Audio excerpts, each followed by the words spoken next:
Hello everyone, welcome back to our channel Login 8. In this guide video, I will show you how to log in Finwise online account. So first of all, what you have to do is launch open any browser of your choice. You can see over here I've opened Google Chrome. Now click on the search bar and type in finwise.bank.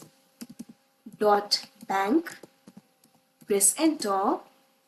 Now you'll be led to the official website of Finwise Bank. Initially, you'll be led to this kind of interface. You'll be able to find various options over here. So if you want to log into your account, simply click on this option login that you can see on the screen.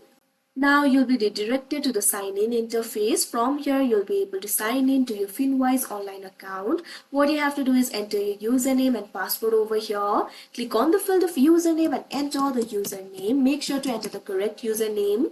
Now click on the field of password and enter the password. If you have forgotten your username or password, click on the option forget login and you'll be able to recover it. Now after you enter the credentials, click on the login option that you can see on the screen.